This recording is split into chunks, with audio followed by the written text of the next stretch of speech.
Bapak Ibu Saudara kasih Tuhan, pada pagi hari ini kita akan mendengarkan renungan firman Tuhan. Tema renungan firman Tuhan ini kasih menurut pengertian Tuhan sendiri. Jadi sebelum kita mendengarkan renungan kita saat itu dan kita berdoa. Ya Allah Bapa yang ada di surga, Bapa yang sungguh baik, yang kami sembah, yang kami sujud. Tuhan, hadirlah di tengah-tengah keluarga kami ini Tuhan. Biarlah keluarga kami menjadi kasih yang Kau buat kepada kami ya Tuhan. Tuhan, ulurkanlah tangan Engkau Tuhan untuk keselamatan bagi kami ya Tuhan Yesus.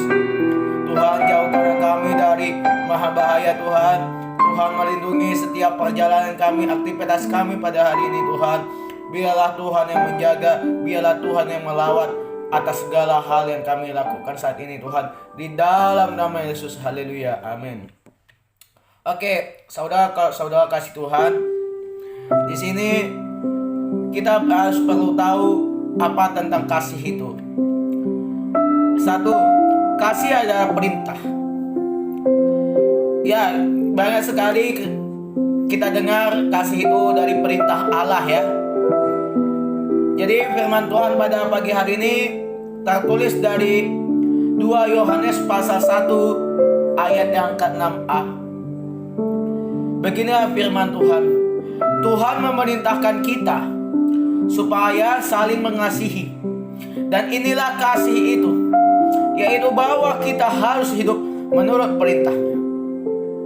Arti dari 2 Yohanes pasal 1 ayat 6 adalah kita mungkin gak akan selalu bisa mengontrol emosi kita. Ya, saya juga pernah, ya seringkali saya tidak bisa mengontrol emosi saya. Dan Tuhan pun tak akan mungkin selalu memerintahkan kita untuk melakukan segala sesuatunya. Bayangkan gimana kalau Tuhan harus memerintahkan seorang anak kecil yang nangis supaya tiba-tiba senang. Gimana caranya Tuhan memerintahkan anak yang nangis itu menjadi senang? Katanya, aku perintahkan kau senang. Sekalipun Tuhan punya kuasa melakukan hal itu, Dia memilih supaya kita sendirilah yang berinisiatif untuk melakukannya. Begitu juga dengan mengasihi. Jadi saudara-saudara, Bapak Ibu yang dimanapun saat ini kalian berada, kasihilah sesamamu. Dan jika kalau ada musuhmu di dalam hidup kamu, ya ampunilah. Sebab Kristen mengajari tentang kasih. Dan kita berdoa pada Tuhan supaya Tuhan yang membalas dengan mereka. Karena ada istilah kejahatan tidak dibalas dengan kejahatan, tetapi kejahatan dibalas dengan kebaikan. Jadi kita yang menjadi baik, bagaimana kita menjadi pengikut Kristus? Yaitu kita berdoa pada Tuhan Yesus. 2, kasih ini ada pilihan. Banyak sekali saudara-saudara kita memilih-milih tentang kasih. Dia ingin dikasih oleh mamanya, dia ingin disayang oleh papanya. Dan di sini saudara-saudara, abang-abang, kita akan mendengar firman Tuhan 1 Korintus pasal 14 ayat 1, yang dimana dikatakan, kejarlah kasih itu dan usahakanlah dirimu memperoleh karunia roh, terutama karunia untuk bernubuat. Di sini dikatakan dalam 1 Korintus pasal 14 ayat yang ke-1, yang dimana kalau kamu bertindak atau mengejar sesuatu itu artinya kamu membuat pilihan. Berarti kan kalau kamu bertindak mengejar apa yang kalian inginkan, berarti kalian ada pilihan, ada tujuan kalian mau milih kasih itu. Dan begitulah halnya yang dengan kasih. Mengasihi adalah pilihan. Kalian bisa mengejar sesuatu, apa yang kalian inginkan dari Tuhan, apa yang kalian inginkan dari orang tuamu. Itu salah satu adalah pilihan bagi kamu. Kita beri pilihan untuk mengasihi atau tidak. Kalian mau mengasihi orang tuamu atau tidak? Atau kau mengasihi kawanmu atau musuh kamu atau tidak? Jawaban yang kalian harus pilih adalah mengasihi. Sebab kalau orang yang tidak mengasihi sesama dia adalah pengikut iblis. Karena orang-orang yang tidak kuat iman, orang yang kurang percaya juru selamat, dia tidak akan mengasihi sesamanya. Kita yang memilih mencintai orang lain, sama seperti Tuhan yang memilih untuk mengasihi kita. Karena Tuhan Yesus saja pun sudah mengasihi kita, saudara-saudara. Kenapa kita sebagai manusia, sesama manusia atau makhluk hidup ciptaan Tuhan, tidak mengasihi? Banyak sekali kita dengar keluarga-keluarga kita Kristen, Katolik, perpecahan rumah tangga, perpecahan hubungan anak dengan mama atau orang tuanya. Kita banyak sekali mendengar seperti itu. Marilah kita sama-sama perbaiki hubungan sosial kita, hubungan kasih keluarga kita menjadi utuh kembali. Sebut dalam nama Yesus, maka Yesus akan perbaiki hubungan kamu dengan mama kamu. Kasih itu adalah tindakan. Pasti kalian belum pernah kasih itu adalah tindakan. Oke. 1 Yohanes pasal 3 ayat yang ke-18. Di sini menceritakan tentang kasih atau cinta harus dibuktikan oleh tindakan atau perbuatan. Berarti di sini firman Tuhan mengatakan kan harus membuktikan tindakan atau perbuatan kita, ya kan? Alkitab berkata, anak-anakku, marilah kita mengasihi bukan dengan perkataan atau dengan lidah, tetapi dengan perbuatan dan dalam kebenaran. Banyak sekali kita dengar anak-anak kita, adik-adik kita, abang-abang kita pun dia cuma dari lidah dan perkataan, tapi perbuatannya, kebenarannya tidak sesuai dengan kasih yang dijanjikan oleh Tuhan. Seperti mama saya atau abang saya, kalau ditanya sama orang, apa kamu mengasihi adikmu? Sekata atau sebibir, iya aku mengasihi, tapi hatinya belum, atau tindakannya belum sesuai dengan kebenaran. Arti dari 1 Yohanes pasal 3 ayat 18. Setiap hari Tuhan menyediakan kesempatan supaya kita bisa menunjukkan kasih ke semua orang di sekitar kita. Berarti kan setiap hari Tuhan itu udah mengasihi kita, saudara-saudara kasih Tuhan. Jadi jangan kalian pikir Tuhan itu tidak mengasihi, tetapi Dia mengasihi, Dia melindungi, Dia mencintai. Hanya saja kita yang suka abai dan terlalu sibuk sama diri kita sendiri. Ya, banyak sekali keluarga kita, Kristen dan orang tua, banyak sekali dia sibuk dengan sosmednya, handphonenya, kantornya. Dia menjadi guru, dia sibuk dengan anak-anak orang, tapi anaknya sendiri dia tidak bisa, suka marah-marah. Dianggap anaknya sama dengan anak orang lain, bebal. Mari kita sama-sama perbaiki kasih, sama-sama kita perbaiki dengan tindakan dan dalam kebenaran. Ingatkan orang tuamu. Kalau orang tuamu bebal atau keras kepala, sudah, biarkan aja. Biarlah dia yang berdosa sendiri, biarlah dia bernoda. Tetapi kita jangan bernoda.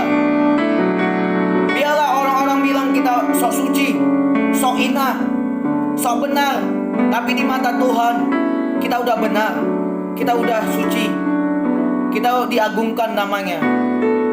Seperti itulah manusia zaman sekarang, memandang sebelah mata, memandang kekurangan orang lain, tetapi dia tidak introspeksi sendiri kekurangan dia ada enggak. Dia udah sok hebat seperti itu, saudara kasih Tuhan. Jadi apakah kamu pernah pikir seenggaknya lebih dulu menanyakan kabar ke orang lain? Oh, di sini dikatakan Apakah saudara pernah menanyakan orang lain kabarnya? Jadi saudara-saudara dikasih Tuhan, kita harus berpikir dulu kabar orang lain. Nanya dulu pertama-tama. Begitulah kita mengasihi orang. Saya di luar sana, contoh saya pergi ke mall atau ke Bintang 2000 atau kemana lah, saya jumpa orang, saya tanya kabarnya. Apa kabar tante, om, tulang? Saya bilang. Mereka jawab, ya baik nak, baik bere gitu. Sehat dok, sehat katanya. Itu namanya orang mengasihi. Kalau mama saya pergi lewat tak nanya kabar, itu namanya mengasihi. Sebuah tindakan tidak ada. Bukan mama saya aja, tapi keluarga saya, orang lain pun aku melihat, oh begitu sombongnya dengan kekayaan yang mereka miliki. Begitukah orang manusia di Indonesia ini, masyarakat ini? Tidak menjadi contoh atau tindakannya belum sesuai. Banyak sekali saudara-saudara kita. Hanya saya melihat mama saya ini cuma menanya kabar di gereja kepada orang lain, tapi di luar tidak pernah menanyakan kabar. Hanya sebatas ya hai, say hai aja. Itu bukan manusia yang Kristen, saya bilang. Itu bukan mengasihi orang lain. Tapi kalau mengasihi itu menanya kabar. Itu harus kita introspeksi kembali. Pernah kamu tergerak pengen menyapa seseorang lebih dahulu? Pernah kalian menyapa orang lain?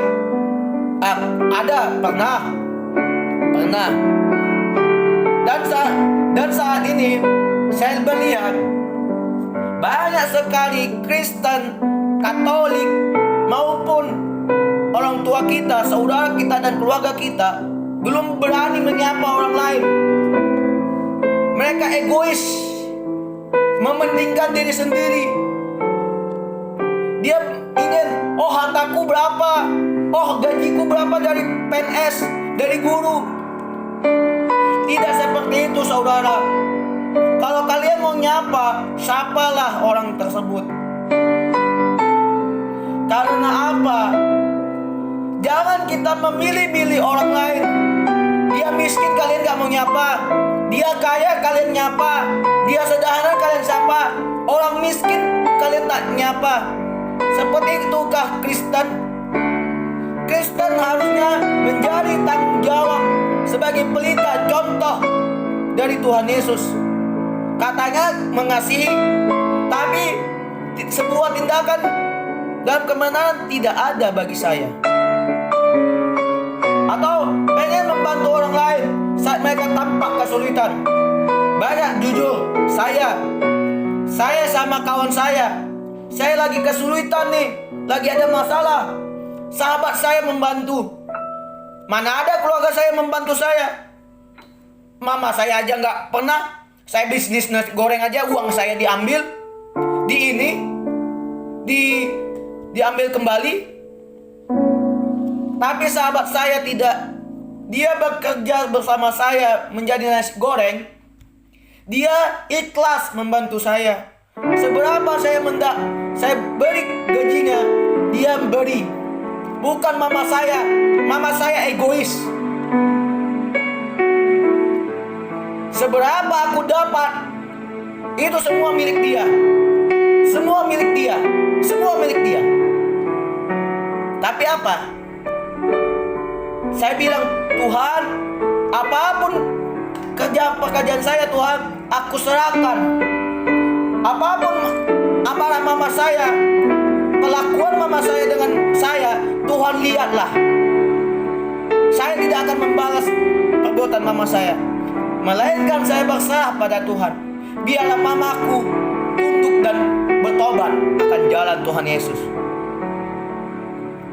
Seperti itu. Karena apa saya rasakan, sahabat-sahabatku saat ini sudah pergi. Mereka lah yang membantu saya dari kesulitan-kesulitan saat ini. Jadi saudara-saudara kasih Tuhan, jangan kalian sia-siakan sahabatmu. Oke, ada banyak dari kita yang melewatkan kesempatan itu karena kita terlalu egois. Ya benar, mama saya dan abang saya egois. Mereka tidak ada menyemangati saya, tapi kawan dan kakak saya yang menyemangati saya. Mereka yang bilang, maju terus Alek, terus maju. Apapun rencanamu, rancanganmu, cita-citamu, impikan, kata mereka semua. Tapi orang tua atau abang saya tidak ada. Dia membayar uang kuliah saya. Oke, saya dibayarin. Tapi apa? Sebuah tindakan menyapa orang lain itu belum pernah ada kurasakan. Belum ada kurasakan dalam keluarga saya ini saling menyapa orang lain. Belum ada sapaan, belum nanya sosialisasi. Kalau saya bersosialisasi sama orang, dibilang diam. Saya bercuat sama orang atau sama satu kerohanian saya, dibilang diam. Sok suci lah, sok benar lah, sok apalah. Itu namanya orang yang antisosial. Saya katakan itu adalah antisosial. Saya paling benci dengan orang yang antisosial. Dia maunya saya harus bersosialisasi dengan orang kaya, orang sederhana. Tapi saya tidak memilih. Mau kaya, mau miskin, sederhana, saya tetap namanya itu bersosialisasi. Tidak ada bernoda bagi saya. Di mata saya, di mata Tuhan, semua kami ini sama Tuhan. Nggak ada bedanya. Saya nggak ada membeda-bedakan. Mau kaya, mau miskin, saya sama bagi saya. 4. Kasih adalah komitmen. Kalian harus menjadi komitmen untuk mengasihi sahabat-sahabatmu, kawan-kawanmu seperjuangan kamu di sekolah.